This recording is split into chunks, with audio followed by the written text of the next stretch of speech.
let's start with Biden. And we have two guests from Georgia on either side of the political aisle. We have Titus Nichols, who's a regular on this show. He's a trial lawyer and a Democrat. And Dr. Rich McCormick, who is an ER doctor and a Republican who ran for Congress last year.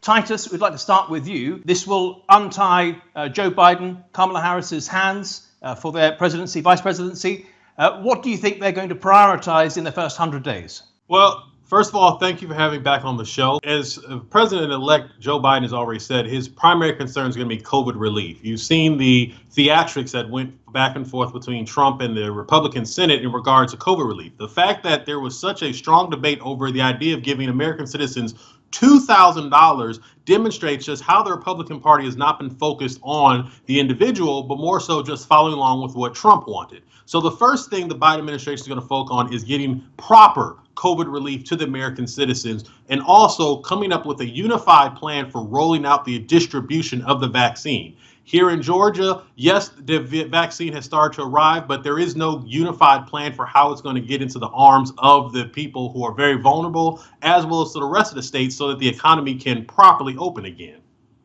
Rich, I know you take issue with the way Titus is depicting Trump's efforts. Would you like to come in? Well, I'll go further than the Trump's efforts. Remember that you can't do the rollout without the governors. Each governor is going to be responsible for their own rollout, just like the solutions to COVID. I think some grace would be good. Instead of picking on people and calling people names and dividing people, let's just try to do our best as human beings, working with each other, trying to do the best. You can't tell me that any party wants to hold up the solution. That's ridiculous. Everybody's doing their very best to do something that's never been done before. Titus, it does appear, and the whole country's watching this result, it does appear that two Republican senators are going to be booted out and replaced with two Democrat senators. Just tell us why this is likely to happen and why this is important for the country. You have Reverend Raphael Warnock, a fellow Morehouse brother, as well as John Ossoff, who have defeated the incumbent Republicans, Senator David Perdue and Kelly Loeffler, and they will be the new U.S. senators for the state of Georgia. This is tremendous because Georgia has not elected a Democrat for Senate in over 20 years. So in addition to the fact that Biden flipped Georgia in November, you now have both Senate seats going to be in Democratic hands, and with it, control of the U.S. Senate will be in Democratic control.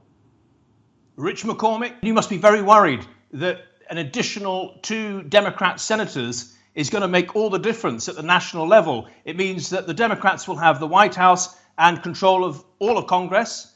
And you must be very concerned about what that means for a Biden presidency going forward. Well, remember last time we had this sort of situation was the beginning of the Obama presidency.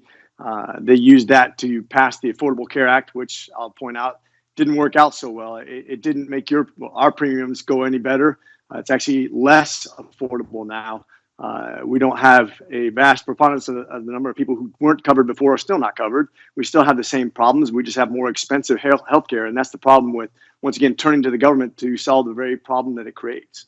Titus, let's just kick this forward to the inauguration. Do you think that President Trump is going to turn up, as most presidents do? I don't think so. I think President Trump is going to try to find some way to protect his ego and say, well, this is all a scam. I'm not going to show up at the inauguration because then I'm giving credibility to this so-called scam. I serve in the military just like Dr. McCormick does, and there's a phrase that we use called leading from the front. And what that means is that if you're going to get someone to follow behind you, if you're going to be have responsibility for any group of people, you have to be up front. You have to be the one showing what the right course of action looks like. And unfortunately, Donald Trump has not done that at all. Donald Trump right now has turned his ire towards his vice president, Mike Pence, by claiming that he somehow has the ability to overturn the election results. So considering the fact that we're in a new year, 2021, and Trump still has not accepted his loss, I do not see him supporting the American political tradition of being at the inauguration. Rich McCormick and Titus Nichols, thank you both for your contributions to the Nexus today. I'm sure we'll have you on very, very soon to talk more about Georgia and US politics.